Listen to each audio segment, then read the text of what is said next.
Jay here for Stretford Paddock. This is the Chelsea preview, and joining me today is a very special guest. We're doing it a little bit differently. It's Manchester United fan and ESPN presenter Alexis Nunes. Alexis, thanks for joining us. Thank you for having me, man. I know Adam and I have been talking about this. I know he's not here right now, but I'll be back when he's back, because it's so funny that the last time that we had Adam on ESPN, it was for Manchester United versus Chelsea. Unfortunately, that went Chelsea's way because that was FA Cup last summer. But now, hopefully, I'm coming on yours to give us a little bit of extra luck and see if United can get the win in this one. Maybe that's why Adam McCall not here today. Maybe he's like, I'm a jinx. Every time me and Alexis do a video together, United get beat. I'm sure it's not, and he'll be back on next time. We'll have to get you on next time, and you and Adam can reminisce about that game. And about that video. Obviously, it's a massive game. I hate the term, but it is a bit of a 6-pointer when you look at the way Chelsea have been playing, the fact that they're going for top 4 and United are obviously right in the mix for top 4, with the title looking less and less likely, if we're being brutally honest. If we are going to get any result against Chelsea, one player who you'd expect to play a big part in that would be Bruno Fernandes. I mean, what do you make of Bruno Fernandes? I'm almost running out of words to describe him, to be honest with you. What have you made of his impact since he's arrived at Manchester United and what he's done for us this season? Do you know what? This is so funny that you say that, because obviously usually I'm the one asking the questions, and I say the same thing to everybody that's at interview. I almost go, what else is there to say about Bruno Fernandes? Because this man is quite literally the perfect impact player. And if anybody is watching this or listening that's a Lord of the Rings fan, I had the absolute pleasure of interviewing Dominic Monaghan yesterday, who plays Merry in Lord of the Rings, but he's a huge Red Devil, like friends with Ole, big things, but we're talking about Hollywood actors here. And I asked him the same exact thing too. I was like, what on earth is left to say about Bruno? And he went as far as to say that he is right up there in terms of an impact player with the likes of Ronaldo's and Messi's and stuff. And I know he probably said it tongue in cheek, but I was saying, I look back to when we signed Bruno, and maybe the bells and whistles and the glitz and the glam didn't go off as if, for example, when we signed a Zlatan or somebody of that big kind of name. But the impact that he has had, you talk about literally just needing that missing puzzle piece. We talk about Liverpool and when they got Virgil van Dijk and all of a sudden it was like everything came together. I feel the same way about Bruno Fernandes. It was like that perfect missing puzzle piece that now I think he is literally in contention to being called. I know we still have the likes of Marcus Rashford and Paul Pogba. One's a World Cup winner, one tugs on the heartstrings because he's born and bred Manchester. But he's right up there in being a Man United MVP, most valuable player. He has to be in that conversation, because we see that when Bruno is not there, we see exactly the drop off in the level, or, that missing spark, that X factor that, we kind of need. And I think Bruno, to literally go from someone that not necessarily was on everybody's radar as like a sign him, to being now someone that literally I cry when I saw him playing against Real Sociedad, because I was like, Ole, please give the man a break. If he needs my legs, I don't have as many minutes, but take my legs, Bruno. I will personally take him on a vacation to Jamaica if he needs to. Where I'm from, he can stay with my mother, father. They will cook for him, because we always need Bruno at all costs. And I think he's definitely up there to be called an MVP of Man United, at least for the last 2 seasons. You touched on something there, Alexis, and it's a really good point about when you saw him against Sociedad, you were like, wrap him in cotton wool almost. And a lot of United fans were saying the same thing. Like, do you think we're in danger of becoming over-reliant on him? Because it does seem, you mentioned there about, he's our MVP, he's the one that makes us tick. And yes, Marcus Rashford has weighed in with goals this season. But when you look at perhaps Andy Martial's drops off a little bit, Mason Greenwood's not scoring as many goals as he was last season. Do you think there's a worry that it's all about Bruno sometimes, and if he doesn't play, then we're sort of struggling a little bit? Or do you think we've got enough quality elsewhere to be okay?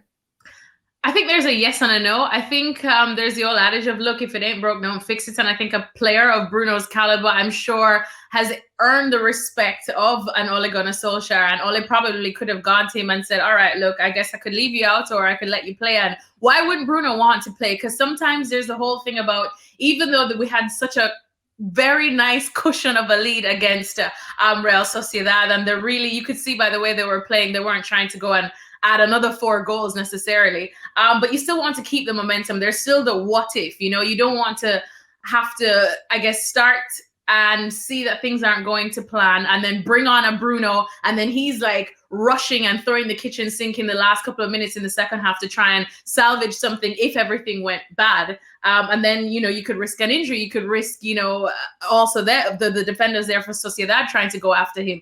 So I think there is a huge reliance on Bruno, and I think it's something that can be embraced, but we do have to be careful with it. And I think I'm actually not too worried about it, because from one thing that I think we have to respect about Ole is his way of rotating this team, you know, because he's gotten some criticism. He's copped a lot of criticism about it as well. But some way, somehow, he's made it work. Like we've seen it work. You know, I think the only time that you do find that criticism come is when we do see a drop off when Bruno himself isn't playing, you know. I think there is always going to be that danger of being over reliant on him. But for the moment, I trust what Ole is doing. And for the moment, I still think that we do have a lot of good young talent in there to see what Bruno's doing and almost want to be hungry to go out there and try and emulate it when he can't, because we know that he's not superhuman. He may act it on the pitch, but, you know, even he needs a break sometimes. He does. Talking of superhumans, I know that you're a sort of a card-carrying member of the Eric Bailly fan club, Eric Bailly FC. The flag! Yes, the founder member. I set up players outside of Ole's office to make sure that he plays Eric Bailly. That is the kind of Eric Bailly FC. If you saw, what was that? Was that a flare? Next time you see one by Old Trafford, no, it was Alexis Esmeralda and Alexis Nunes. I wondered what it was. I've seen him when I've drove past. It was you. Right, we know now. Listen, I love Eric Bailly. I think he's great box office, no matter what. He's an entertaining defender. He's a good defender. And there's a case to be made that he's the perfect partner for Harry Maguire. The only problem with Eric Bailly is getting a run in the team. Where do you stand with that? Do you think that Ole needs to put Eric Bailly in, week out? Because I know he tends to prefer Victor Lindelof in most of the league games. Or do you think we have to use someone like Eric Bailly sparingly? How do you sort of balance it out? What do you think the best approach is with someone like Eric Bailly, who obviously you're a big fan of, and rightly so, because he's a very talented defender? Yeah, absolutely. I think Eric Bailly literally is that perfect piece. And for now, the only thing I feel that people can criticize him for or put a question mark for is his fitness, and if he can stay fit over a long period of time. And you know what? That is a huge issue. That is something to be worried about, because even just, what was it, like a month ago or something, that he picked up a knock as well. And I was like, no, not again. Like literally a year to the day that I went up to Manchester and I interviewed him too when he was injured. And I was like, oh, come on. Every time I'm ready to go out there with a parade for Eric Bailly FC, something happens. But I think he's absolutely that missing piece as well in the defense that we absolutely need. However, it's how we use him and when we use him. I think, for example, for a match like this for Chelsea, he played beautifully twice, you know, not once, but twice against Real Sociedad. And I know a lot of people can say, look, this is Real Sociedad. But if you have a look at La Liga, they have been going on a good run. And at the end of the day, you can only beat who's in front of you. And he put out a brilliant performance. Certain similar things could be said about, for example, Tony Martial, who I'm sure we'll get to, who probably didn't really help his case as much as we would have wanted him to in that matchup. But Eric Bailly did, you know, he was really strong, really powerful. He's quite pacey. And I think it was almost like a little mini audition between both him and Lindelof, the fact that they were both on the pitch at the same time. And I think if I had to give the edge, of course, especially because I'm sure Mia and Axel Tuanzebe will give the edge to Eric Bailly after Lindelof, you know, kind of helped his goal get ruled off. But it's okay, for all is forgiven. And I think Eric Bailly should be put in for games like this one against Chelsea. I know Ole, I believe, at some point had said that he doesn't think that Lindelof or Bailly have like 90 minutes in them twice a week. And that's probably why we're more than likely going to see Lindelof come this weekend against Chelsea. But I think Bailly is a player that should be put in for these impacts, for these big games, especially when you've said that we have definitely struggled against some of the big teams. So that's what I want to see. Just start to ease him in a bit more than he already is. I know we also do have to wrap him in cotton wool and bubble tape and in a bubble like Bubble Boy and everything. but I want to see him more and go out and, give him that chance at this moment. We can probably benefit from his performances a little more than we are already. And look, if unfortunately he gets injured again, then I suppose it is what it is, and we'll have to start looking for other defensive recruits, which I think, we already are. Yeah, no, I completely agree with everything you say. And maybe we do. Maybe that's the answer, getting a bubble wrap out. That's a good suggestion. Yeah, bubble wrap, cotton wool, everything. Like, if you just put him on a cloud from matches, I will find a cloud. Because you put your flares away and get your clouds out, and you can you can help Eric Bailly FC.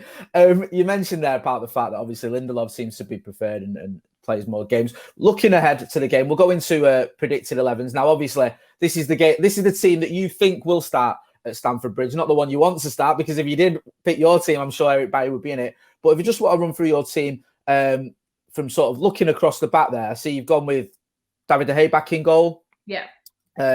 You've got Luke Shaw coming back in. Aaron Wan-Bissaka. And you've gone with Lindelof and Maguire because you think that's Ollie's preferred centre-back partnership, and because of the reasons you've said with Eric Bailly there in defence. Just talk us through your midfield. Who have you gone for in midfield, and what's the thinking there?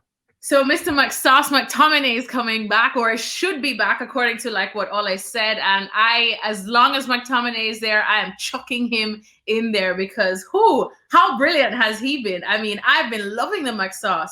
I also do have Fred because, Fred puts in a shift as well when he's ready. And I think that sometimes he goes a bit underrated, but having him and McTominay, I think they're absolutely brilliant. I know everyone's looking to see if Tony Martial will get that start, but let me just go Rashford there, of course, on the left. Bruno, because, what is life without Bruno Fernandes? And I'm going to go with Mason Greenwood. I love Mason. I'm also part of Mason Gunwood FC. Remember, nicely done.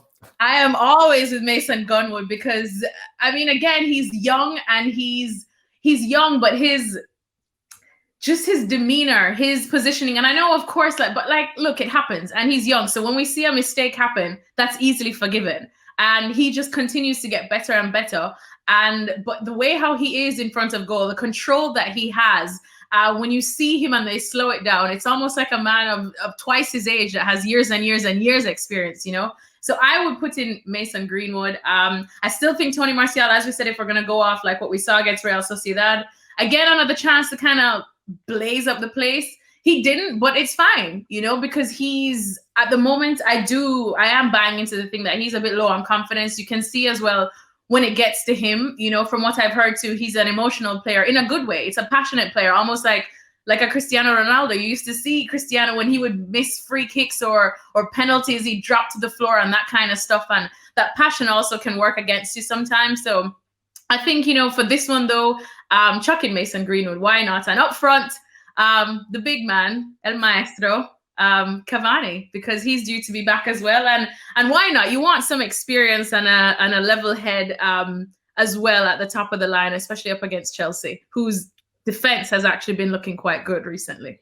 Yeah, it has, unfortunately, and we'll get on to Chelsea in a minute. I like what you say there about Mason Greenwood. He's obviously had a little bit of a struggle in terms of goals, but you mentioned his performances and the fact that he's got that demeanour, and you like that about him. He's showing that maturity, and he doesn't seem phased. What have you made of sort of the way he's been over the last couple of months or so? Because he had a difficult start to the season, and we know there was all sorts going on. Do you think we're seeing a little bit of an improvement in Mason Greenwood's all-round game? Perhaps not in terms of goals, but just in terms of just the performances he's putting in? Yeah, I genuinely think so, which is why I was saying, look, when we have these dips, every footballer goes through it. Even the Lionel Messis and the Cristiano Ronaldos, I can just think back to on our show, at least a couple of months back, when we were almost not criticizing, but wondering, what's going on with Messi? He's not able to save Barcelona. And you're almost like, give the people a break. And Mason Greenwood is still a teenager, for goodness sakes, which is why I'm saying when he does go through these little drops, not necessarily in form, but like you said, the goals aren't coming. And at the end of the day, yeah, we want to see the goals coming, but he can also improve in other, amazing areas of the pitch too. You want to see the goals coming from the likes of Cavani, really and truly, especially if we're going to go with this kind of lineup. But Mason, I think he has improved overall. And what you want is you don't want to break that confidence, that spirit. One thing that I love about him is that he's always hungry. He's always, fearless, I think, on the ball. No matter what defense he comes up against, he goes for it. Like I said, like a big boy, like a big man, put some respect on his name. But and I think that will just continue to come with time, and he has to consistently keep getting these chances, and especially chances in big matches like this one. No, yeah, I couldn't agree more. Actually, I've agreed with you a lot of what you said. And when we did our predicted 11s, it turned out we almost had the same team. I know. Which is it's fine, that's okay. But I thought I'd mix it up a bit just so we could have a bit of a conversation. And I was in two minds about a couple of players, so I'll tell you what my team is. I've actually stuck with Henderson in goal. Now, I think predicted 11. You're probably going to see Ole Gunnar Solskjaer, but I think Henderson might have given him a little bit more to think about. I think he got another clean sheet. Well, I know he got another clean sheet against Sociedad, and I'm wondering whether Ole can maybe use that as almost an excuse to give him a start and say, look, another clean sheet with Dean Henderson. Maybe now's the time to give him a bit of a chance in the Premier League, because I feel David De Gea hasn't been at his best recently. He hasn't having a vintage season by his very high standards. So maybe this could be the time for Dean Henderson. But again, it's a little bit tongue-in-cheek in the sense that I'm not quite sure, and I'm just mixing it up a little bit. Another change that I made from your team was I went with Eric Bailly. I'm Eric Bailly FC. You say you are, but I think one of us had to pick him, didn't we? Are you going to come and set flares off with me then? We're going to set flares off, or get one of the planes that just put Eric Bailly FC to fly across Old Trafford so that Ole can take a hint. Ole, come on. When someone does that now, they'll have this as video evidence that it was us. I know, we'll just get a knock at the door from like the Metropolitan. We saw the video you made. You said you were like, yeah, we saw that. Was it you guys are the prime suspects? I'd be like, honestly, please. Was it us? Yeah. Was it us, Governor? But listen, as you mentioned, Eric Bailly is fantastic. I like the fact of he seems to be the perfect foil for Harry Maguire. It's just a question of fitness, whether Ole Gunnar Solskjaer wants to take the chance. Midfield, yep. The whole Fred McSauce pivot. Yeah, I like that. Fred is to be honest with you, Alexis, I'm not going to lie to you. Fred, if I had hair, I'd be ripping it out with Fred, because one minute I think he's brilliant. I love him. Yeah. And the next minute he's shooting and it's going off for a throw-in. He's giving the ball away. He's diving into tackles where he's miles away from his man. I'm like, what is this guy? But I still like him, and I'm still not giving up on him. I just think he needs a little bit of consistency. In terms of attack, the only change I've made from your attack, and I agree with everything you said about Greenwood, and I like Greenwood, I'm just wondering, Juan Mata's been almost a forgotten man at Manchester United. It's just, I don't know what's going on. He's not been in many squads. Ole Gunnar Solskjaer's spoken about him, and there certainly doesn't seem to be any issue between him and Ole, just that he's not, with some of the options we've got, he isn't one. I'm just wondering whether Ole might give him a bit of a chance against his former club, which is something that Ole's done in the past with the likes of Dean Henderson at Sheffield United, of course. And just bring him in, especially with the fact that Mason's just played in Europe and he might want to mix it up a little bit. Again, it's a bit of a left field sort of prediction, and even though I picked it, I'd be very surprised if Juan Mata did start. But maybe he's got a slim chance of being in Ole's thoughts because of obviously what he's done. It's his old club at Chelsea, and Ole might just want to mix it up a bit. And you keep saying it as well about the impact these young players can have. If Mason didn't start, if he was to come off the bench, what a great player to bring off the bench as well. He'd be a great option. Yeah. Unfortunately, Chelsea under Thomas Tuchel have got their act together. I mean, they're looking really good, aren't they? I literally heard your heart drop in that segue. Honestly, it's so depressing. Like, we were talking before we started recording about why can't he just keep Frank Lampard for a little bit longer? I used to like that guy. Frankie Lampard FC. I'm another member of Frankie Lampard FC as manager. But no, darn, Roman Abramovich, what? Why? You did it wrong. You did him dirty. But I was definitely. But I was saying the same thing too in coming with this one and thinking of like predictions and whatnot, because I said, geez, why have Chelsea found momentum at the right time? And then I honestly was one of those that said, don't worry, Champions League midweek up against Atletico Madrid, they will be humbled, and then that's good. You can break their spirits a little, and perfect for our weekend clash. Well, that did not end well, because that Chelsea that I saw against Atletico Madrid, whew, If you heard that as well, that was my heart dropping, because you're right. It's looking like a much bigger task than I had initially planned for. No, I completely agree. I mean, like you say, it is a much bigger task. They are a much better team. We had a really good record against Chelsea in the league when it was Ollie versus Frank Lampard. We won't talk about that FA Cup semi-final that you mentioned earlier. Forget about that one. But they are on a good run, and I think is it 6 points behind Manchester United now, which, you know, they've made up some ground. I think they've won 4 of the last 5 games in the Premier League. They obviously had that draw at Southampton.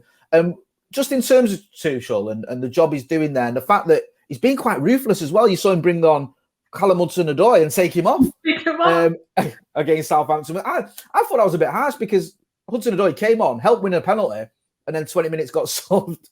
But I'm not a Chelsea fan, so it's not my concern. Do you think he's got them as a sort of a force to be reckoned with, or do you think there's still a lot of work to be done there in terms of what he's doing? There's still definitely a lot of work left there to be done. But I think what we're seeing now, which is brilliant for them and for Chelsea fans as well, is just the fact that, you know, whenever a new manager comes in and you're constantly looking to improve and show off to them so that you could be a part of whatever their future plans may be. And we know at Chelsea, those can change here and out. I think that we're seeing more of an extended reaction like that. And that is honestly a good thing. And it's a brilliant thing that Tommy Tuchel has brought in for Chelsea, because even speaking to a bunch of our London correspondents at ESPN that, of course, are close to the Chelsea scene, what they've said is that obviously in the dressing room, it's changed. Whereas Frank Lampard, of course, is Frank Lampard, and he did the fact that he's younger, and even though Tommy Tuchel's still quite young, but the fact that he's younger, he's a club legend, his demeanor as well is more like the relationship you see him with that he had with Mason Mount, you know, kind of almost like a big brother. People wanted to say father and son, but it was almost like a big brother or a cool uncle, put your arm around you, really believe in you. Whereas Tommy Tuchel has now kind of come with a bit of an iron fist, not too much, but a bit of an iron fist, and they realize that he's not afraid to pull up people, and there's still a lot of uncertainty. So everyone has to constantly be on their A game, because it's not just, they cannot afford for just a 1-2 game reaction and then all of a sudden it's like, yes, you're constantly in my plans now.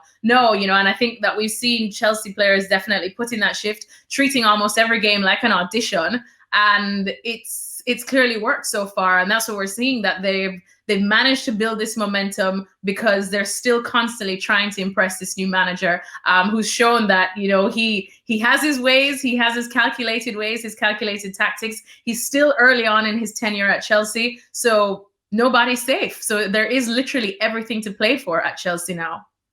No, I completely agree. No one is safe, and I like that. Well, I don't like the facts. I wish he wasn't having success, but I'm impressed by the way he isn't afraid, as you said, to mix it up. He's, you know, he dropped Ben Chilwell, obviously a big signing, brought Marcos Alonso back into the fold. He also seems to be getting better performances from Timo Werner as well, who his form had fallen off a cliff, really, hasn't it? Yeah. I know he's not been prolific, but he got a goal a couple of weeks ago, or last week. Sorry, last week. He's also weighed in with a few assists. So it seems like Tommy Tuchel, as you call him, is doing. He's doing this. About that, I don't know why I call him Tommy Tuchel. I feel like he's more of a Tommy than a Thomas.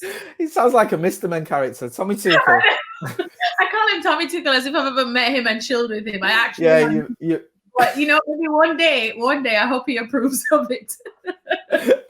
Yeah, I'm sure he won't mind. With that in mind, with Tommy Tuchel and the job he's doing, and the Manchester United team you've predicted, what do you think the score is going to be? If we can just move on to score predictions. Oh, so honestly, I think United could and should win this one. I know in recent times we've had good success at Stamford Bridge. However, I don't know, something inside me is really, really, really wary of this Chelsea team. And I think that we should actually read into the momentum a bit more than we probably are. And I think that because of that, I feel like I can never predict. I mean, we could go up against, I was going to say Barcelona, but even they have problems these days. We could go up against, again, PSG or City tomorrow, and I will have a hard time choosing against United. So I'm going to go for a 1-1 draw in this one, which one is not the end of the world for United, considering we absolutely cannot afford to lose, because then you're dragged into this top 4 battle. And with the fact that now we have AC Milan coming up in the Europa League, that's just another mini headache to kind of worry about. And I think that's what, as you said, as cheesy as it may sound, this is a 6-pointer for both teams. So a 1-1 draw won't be the end of the world, but I think it will still be a good fight up against this Chelsea team whose defense has been looking really, really well. And again, as I said, the momentum is with them and they're at home. So it hurts me, but I'll go with that. I'm like you, Alexis. We do these predictions every week, and I don't think I've picked United ever to lose in like the 8 years I've been doing it. If we went off my predictions, we'd have won every game we played in almost and cleaned up. It is going to be difficult, like you say. Chelsea, you touched on it earlier about the Atletico Madrid result. Tommy Tuchel, the job he's doing, and also the fact that, I mean, we didn't really mention him, but I still think United miss Paul Pogba. I think he's a real big miss to us. And I think he's a player that we would have needed for this game. So, again, I don't want to keep copying you because I copied your team almost.